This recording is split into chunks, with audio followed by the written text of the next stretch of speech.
Hari ini kita akan meneruskan lagi pembelajaran Bahasa Melayu tahun 3 sempena dengan PDPR ini, dan tajuk yang akan kita pelajari hari ini adalah kata bilangan. Namun sebelum itu, cikgu harapkan anak-anak sudah pun bersedia dengan buku teks Bahasa Melayu tahun 3 jilid 1 dan juga buku aktiviti tahun 3 jilid 1. Buku teks pada halaman 68 dan buku aktiviti pada halaman 76. Anak-anak sudah bersedia? Kalau sudah bersedia, jom kita mulakan pelajaran kita.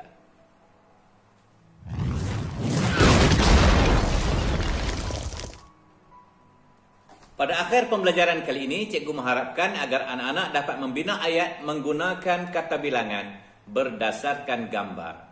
Sebelum kita meninjau dengan lebih jauh lagi, elok kalau kita ketahui dahulu apa yang dikatakan kata bilangan. Kata bilangan ialah kata yang menyatakan bilangan atau urutan. Terdapat 6 jenis kata bilangan, iaitu kata bilangan tentu, kata bilangan tak tentu, kata bilangan himpunan, kata bilangan pisahan, kata bilangan pecahan, dan kata bilangan tingkat. Kita mulakan dengan kata bilangan tentu. Kata bilangan tentu ialah kata yang menyatakan bilangan yang tentu, yang tetap. Seperti 1, 100, 1000 atau 2 juta. Tetap, bukan dianggarkan ataupun hanya agakkan saja. Contoh ayatnya, saya mempunyai 2 buah buku. 2. Jelas. Kita pergi pula kepada kata bilangan tak tentu. Kata bilangan tak tentu ialah kata yang digunakan untuk menyatakan bilangan yang tidak tentu. Tak jelas sangat. Seperti beberapa helai baju. Sebahagian daripada murid-murid. Semua murid. Seluruh, segala, segelintir, hanya sebahagian. Segenap, sebilangan, sekalian, para, dan berbagai-bagai.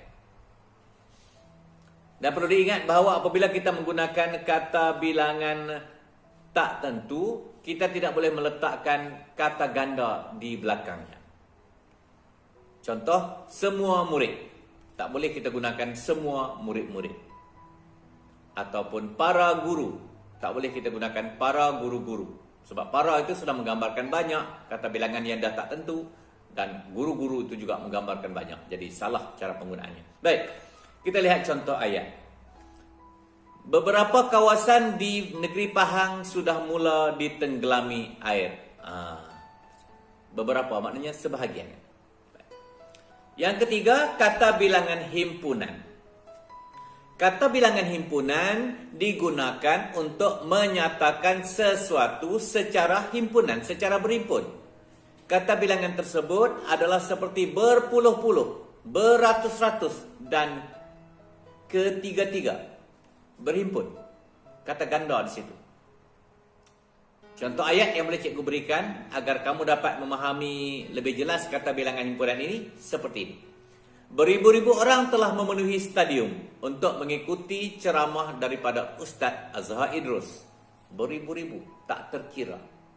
Ya, okey. Berikutnya adalah kata bilangan pisahan.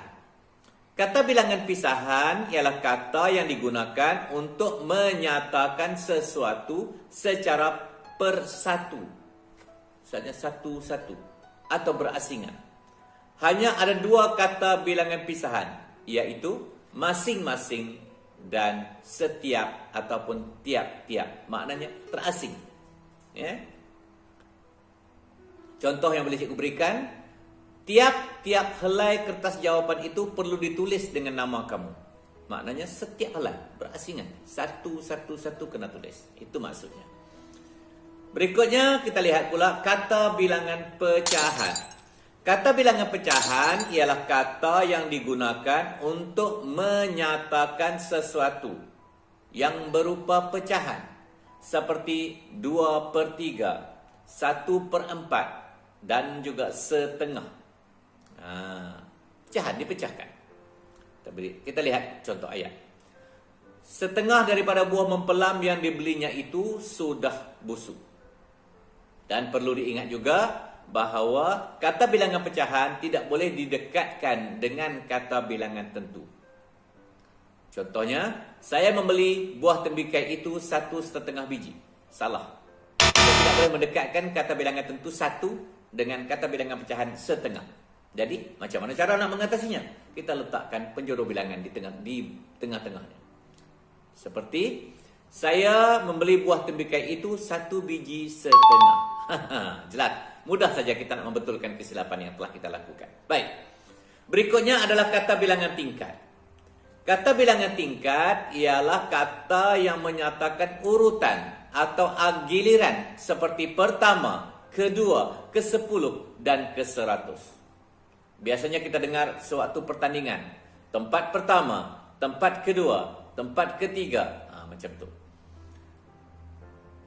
Contoh ayat, Ashikin mendapat tempat pertama dalam pertandingan mendeklamasi sajak di sekolahnya. Dia dapat tempat pertama. Johan lah tu. Okey. Dah jelas cikgu terangkan sepintas lalu apa yang dikatakan kata bilangan dan jenis-jenisnya. Sekarang kita berbalik kepada buku teks. Jom. Buku teks pada halaman 68. Kata bilangan. Jom kita baca sama-sama. Sukaneka perpaduan. Murid-murid tahun 3 angsana menyertai sukaneka. Cikgu Hadif membahagikan murid-murid kepada 3 kumpulan. 3 diletakkan warna merah. 3 adalah kata bilangan tentu. Kumpulan tersebut terdiri dari pelbagai kaum. Acara bermula, Saiful berjaya memasukkan separuh bilangan bola ke dalam bakul. Separuh. Kata bilangan tak tentu. Jiva membantu William mengutip beberapa biji bola yang terkeluar. Beberapa juga kata bilangan tak tentu. Kedua-duanya mengutip bola dengan pantasnya. Kedua-duanya adalah kata bilangan. Kata bilangan apa? Kata bilangan himpun. Pandai. Saiful memberikan sokongan untuk menaikkan semangat mereka. Terus lagi. Akhirnya kumpulan Saiful berjaya mendapat tempat pertama. Tempat pertama adalah kata bilangan tingkat. Pada gambar yang terakhir diminta kita membina ayat. Saiful dan rakan-rakannya menyusun beberapa peralatan sukan di bilik sukan. Beberapa kata bilangan tak tentu. Okey, dah selesai. Jom kita beralih pula ke buku aktiviti pada halaman 76. Jom. Pada buku aktiviti di halaman 76 ini, arahan yang diberikan adalah lengkapkan ayat dengan kata bilangan berdasarkan gambar. Jadi, satu pesanan cikgu sebelum kamu menyiapkan latihannya, kamu perhatikan gambar yang diberikan itu dengan teliti dan cuba fahami apakah yang dimaksudkan dengan gambar itu. Barulah kita dapat mencari kata bilangan yang sesuai dan tepat seperti mana kehendak dalam gambar itu. Okey? Sehingga itu, lengkapkan jawapan kamu. Kalau tak ingat, kamu ulang balik video cikgu daripada awal, bagaimana cikgu memberi penerangan tentang kata bilangan. Cikgu sema. Okey, sampai kita jumpa lagi. Assalamualaikum warahmatullahi wabarakatuh.